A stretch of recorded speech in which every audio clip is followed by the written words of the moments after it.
Hi welcome to channel. நம்ம இப்போ எங்கே போயிட்டுருக்கோம்னு பார்த்தீங்கன்னா நம்மளை ஒர்க்குக்காக கூப்பிட்ருந்தாங்க.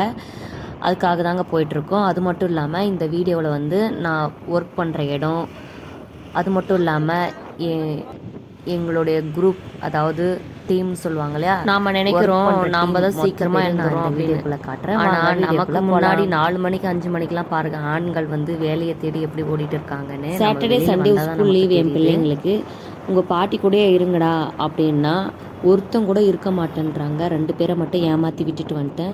இவங்க 2 பேரும் முகத்தை பார்த்தா பலூன் கூட சின்னதாக தாங்க ஊதும். ஆனால் இவங்க முகத்தை பார்த்தா பலூனை விட அதிகமாக ஊதியே வெடிஞ்சிரும் போல இருக்குது. என்ன பண்ணுறது, போகிற நேரத்தில் அள வைக்கக்கூடாது அப்படின்னு கூட்டிகிட்டு வந்திருக்காங்க. சரிங்கன்னா இந்த ஒரு டைம் செய்கிற வேலையெல்லாம் பார்த்துட்டு அங்கே செய்கிற வேலையில் தெரிச்சு ஓடிட்டு, அம்மா நான் இனிமேட்டுக்கு நான் அவங்க கூடவே வரமாட்டேன் அப்படின்னு அவங்க வாயாலே சொல்லணும்னு நினச்சி தாங்க கூட்டிகிட்டு வந்தேன். ஆனால் அங்கே நடந்தது ஆப்போசிட். திரும்ப இன்னொரு வாட்டி வந்தீங்கன்னா 4 பொட்டு வச்சு தான் வருவேன், நான் வருவேன், நீ வருவேன் சொல்லி தான் நான் போட்டுருக்காங்க. சரிங்க, வாங்க வீடியோக்குள்ளே போகலாம். இதுதான் வந்து நாங்கள் ஒர்க் பண்ண வந்த இடம். கோவில் கும்ப விசேஷத்துக்காக தான், சமைக்கிறதுக்காக நம்மளை கூப்பிட்டுருந்தாங்க நம்ம டீமெல்லாம். நம்ம டீம் ஃபஸ்ட்டு இங்கே காய் வெட்டுறதுக்கு பாதி பேர் இருக்காங்க. சமையலுக்கு இப்போதைக்கு எங்ககிட்ட கொஞ்சம் பேர் தாங்க சொல்லியிருந்தாங்க. ஒரு 4000 பேருக்கு மட்டும்தான். அதாவது காலையில் 1000 பேருக்கு, சாயங்காலம் 1000 பேருக்கு, ஒரு நாளைக்கு 2000 பேர் சொல்லி 2 நாளைக்கு 4000 பேர் சொல்லியிருந்தாங்க. ஆனால் வந்ததே ஒரு நாளைக்கு 5000 பேருக்கு வந்துட்டு இருந்தாங்க கூட்டம். செலவும் பார்த்தீங்கன்னா வாங்கி சாப்பிட வைக்காமல் அனுப்பக்கூடாதுன்னு அந்த வர பொருள் காலியானதும் சாப்பாடு பொருள் வந்து இறக்கிக்கிட்டே இருந்தாங்க. நாங்களும் சலிக்காமல் செஞ்சுட்டே இருந்தோம். பத்தாத்துக்கு 6 மணிக்கெல்லாம் வந்து பாத்திரம் கழுவுறவங்கெல்லாம் போயிட்டாங்க. அதனால நாங்கள் நைட் ஃபுல்லாக சமைச்சோம். நைட் ஃபுல்லாக தூங்கவே இல்லை. நைட் ஃபுல்லாக பாத்திரத்தை நாங்களே கழுவி தான் சமைச்சோம். ஏன்னா பாத்திரம் கழுவுறவங்களாம் 6 மணி ஆனதும் அவங்க வேலை முடிஞ்சிட்டதும் போயிட்டாங்க. 6 மணிக்கு மேலே அவங்க செய்ய மாட்டான் அப்படின்ட்டாங்க. பாருங்கள், 6 மணிக்கு இவ்வளோதான் கூட்டம் இருந்தது. கொஞ்ச நேரத்துக்குள்ளே 2 மணி நேரத்துக்குள்ளே எவ்வளோ கூட்டம்னு நீங்களே பாருங்கள். நான் அந்த தொழில்னு வந்துட்டால் எங்கள் தொழில் மட்டும் இல்லை, எல்லா தொழிலுமே இந்த மிஸ்டேக்ஸ் வந்து எல்லாருமே பண்ணுறாங்க. அமௌண்ட்டு குறையணுன்றதுக்காக கூட்டம் வந்து கம்மியாக தான் வருவாங்க அப்படின்னு சொல்லி ஃபஸ்ட்டு பேசிடுறாங்க. நாங்கள் அதுக்கு தகுந்த மாதிரி நாங்களும் அமௌண்ட்டு பேசிடுறோம். அமௌண்ட்டு கூட அடுத்த பட்சம் தாங்க. நாங்கள் அந்த கூட்டத்துக்கு தகுந்த மாதிரி செய்கிற ஆட்களை மட்டும்தான் கூட்டிகிட்டு போவாங்க. இப்போது ஒரு 2000 பேருக்கு தகுந்த ஆட்களை வந்து இப்போ கூட்டிகிட்டு வந்திருக்காங்கன்னு வச்சுக்கோங்க. திடீர்னு ஒரு 4000 பேர் 5000 பேர் வந்துட்டா அந்த 2000 பேருக்கு செய்ய வேண்டிய ஆட்களே அந்த 4000 பேர் 5000 பேருக்கும் சேர்த்து செய்யணும். அப்போ என்ன பண்ணுது, டைமுக்கு சாப்பாடு கொடுக்க முடியாது.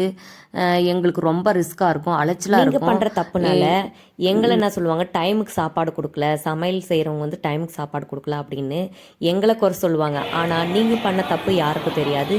எங்கள் மேலே பிளாக் மார்க் விடும், எங்களுக்கு வர்ற கஸ்டமர் வந்து குறையும். அது நீங்கள் புரிஞ்சிக்க மாட்டேன்றீங்க. நீங்கள் கரெக்டான ஆட்களை சொல்லிவிட்டு நீங்கள் பேசுங்க. நீங்கள் சொல்கிறத விட ஒரு 100-200 இல்லை 500 கூட எக்ஸ்ட்ரா வரலாம், தப்பு இல்லை. ஆனால் நீங்கள் சொல்கிறத விட ட்ரிபிளாக வரும்போது ரொம்ப ரிஸ்க் ஆகிடுது, ரொம்ப லேட் ஆகிடுது. ஆனால் உங்கள் மேலே தப்பு வராது, அது எங்கள் மேலே தான் பிளாக் மார்க் விழுந்துடும். சமையல் மாஸ்டர் பாருங்க தூங்கினுக்கிறாங்க. ப்ளீஸ் புரிஞ்சுக்கோங்க, இந்த மிஸ்டேக்ஸை யாரும் பண்ணாதீங்க.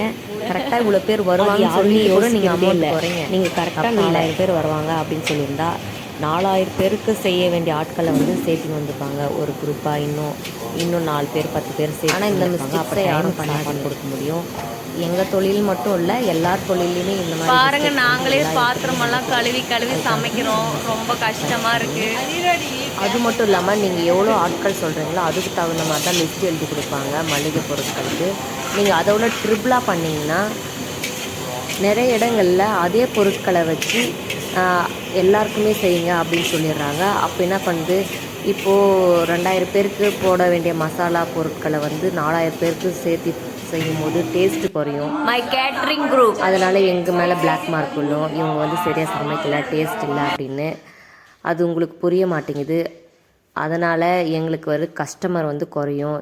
இதுவும் வந்து நிறைய பேர் புரிஞ்சுக்க மாட்டாங்க. நாங்கள் எப்போவுமே ரெஸ்ட் எடுக்கவே மாட்டோம். ஒரு ஒர்க்குக்கு போயிட்டா tea time, break time, lunch time, அந்த மாதிரி எதுக்குமே நாங்கள் டைம் எடுக்கவே மாட்டோம். சாப்பிட்டோமா உடனே அடுத்த வேலையை பார்ப்போம். இப்போ டீ குடிச்சோமா உடனே அந்த ஒரு 5 நிமிஷம் 10 நிமிஷம் பிரேக் டைமுன்னு ஒன்று எடுத்துக்கவே மாட்டோம். எங்கள் ஃபேமிலியில் உள்ளவங்க எல்லாருமே அப்படி தான். ஆனால் நாங்கள் இன்றைக்கி செஞ்ச ஒர்க்கில் ரொம்ப டயர்டாகி ஏன்னா 20 பேர் செய்கிற வேலையை 10 பேர் செஞ்சால் எவ்வளோ கஷ்டம் இருக்கும். அந்த மாதிரி தாங்க ஆயிடுச்சு இன்றைக்கி. அதனால் முடியாமல் சாப்பிட்ற டைமில் ஒரு 5 நிமிஷம் எங்கள் ஃபேமிலி அப்படியே அமைதியாக உக்காந்துட்டாங்க, ஒர்க் பண்ண முடியாமல். எங்கள் ஃபேமிலி கொஞ்சம் பெரிய ஃபேமிலி ஃபுல்லாகவே செஃப்பாக தான் இருக்காங்க.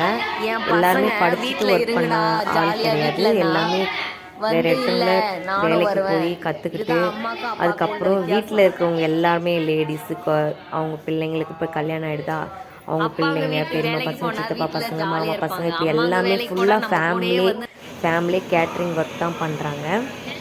எல்லாமே இப்போது எங்கள் ஃபேமிலி ஃபுல்லாகவே செஃப்பாக தான் ஒர்க் பண்ணுறாங்கன்னு வச்சுக்கோங்களேன்.